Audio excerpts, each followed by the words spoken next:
all of you are doing well. I hope that all is well. And if you are brand new to this channel, thank you and welcome. And if you are returning, thank you and welcome back. So this is another cautionary story. Just some things to think about and consider when you're doing things in life, especially if you're in the church world. So let's begin. So there was a sister. We'll call her Leslie. And no, this doesn't sound nothing like her name. This is a completely made-up name. I will just keep her identity a secret. So this was out of a church in the Los Angeles area. And, you know, in the LA area, we got a lot of churches, okay, a lot of churches. So, but this particular situation, this woman, her mom was a pastor. And she used to come and give me and another young woman a ride to church, you know, every Sunday or whatever Sundays that we could make it. And I really liked this sister. You know, I thought she was just great. I just thought the world of her at the time. But this woman was really her own person and was really in her own world, to say the least. But I definitely appreciate what good she brought into my life at the time. And I definitely appreciate, you know, being, you know, invited to her church. And I met her through the other sister that she used to give rides to as well. So this particular sister, Sister Leslie, the lady that would give us a ride to church, she was a middle-aged woman, maybe like right at the beginning of middle age. And I would say she might have been early 40s. So she had gotten involved in a situation with this person, this guy. And I really liked this guy. He seemed to be a really cool dude. And I remember that this guy, I think he visited the church for a little while. He was cool. And he was going through some issues with someone in his family. And I remember Sister Leslie, you know, really took a liking to this guy. You know, they hung out, they were cool with each other. You know, he was cool with everybody. And he was going through some changes and stuff like that. Now that's going to come up later in the story, and I'll explain that. So this story is pretty short, but it really trips me out to this day of what happened. So I just remember, like I said, this woman, you know, had her own personality, just really just had a way about herself, right? So a little bit of time had passed, not long, maybe, I don't even think it was like 6 months after this brother was introduced into our lives.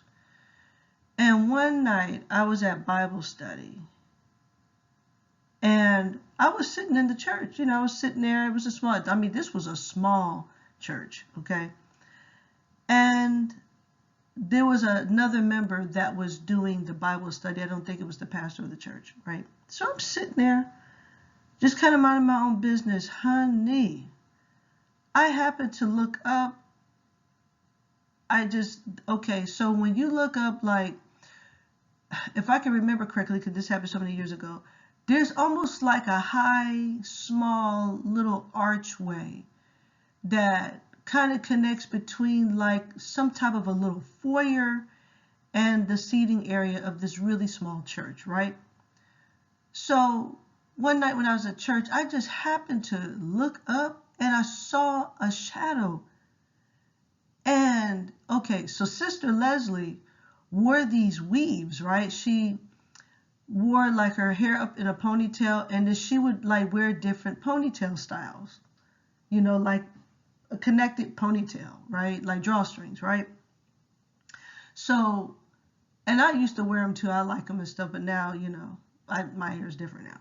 But, so I'm sitting there, right? I'm looking, I see the shadow, and I'm like, I can't believe my eyes. But I see this thing creeping along the wall. And I mean, I was not half asleep. I wasn't on nothing. I was bright and wide awake. Okay, this was like in the evening time. I looked up and I saw this weird shadow creeping like it was taking steps and it was creeping. And the thing that I noticed about the shadow was it had a ponytail weave. I promise you I'm not making this up. It's not funny, but that's how I knew who the shadow was or what it was about. You could tell it was an evil spirit, but this thing had the shape of its hair was like sisters, like one of Sister Leslie's ponytails. And I was like, I was like, what am I seeing? And then it went away fast. But I saw it do like maybe 3 steps of creeping from one end of the wall to the almost to the other, and then it disappeared. I could not believe what I had saw.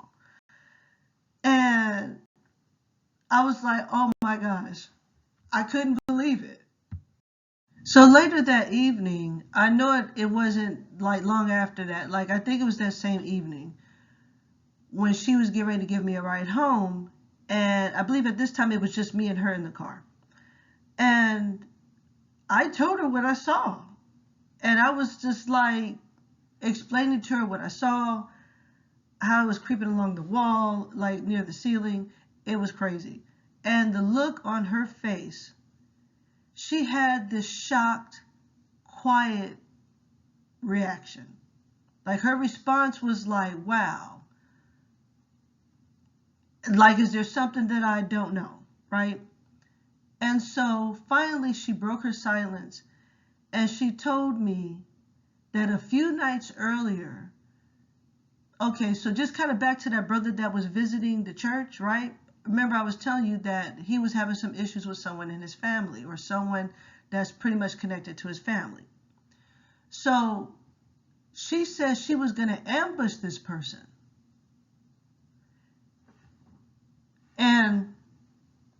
And that she had thought about it and changed her mind. And the part about the hair weave, she said that that was the particular hair weave that she was wearing. It had like a different curl pattern. You know, like it was the curl pattern that I had seen. That was the curl pattern.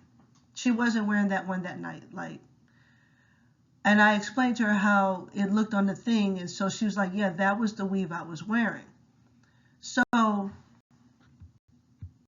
So she told me that she thought about doing this and that she did change her mind and that she decided not to do it. And for all I knew, this woman was telling me the truth. Now, supposedly this happened a few nights before I saw that shadowy figure on the wall.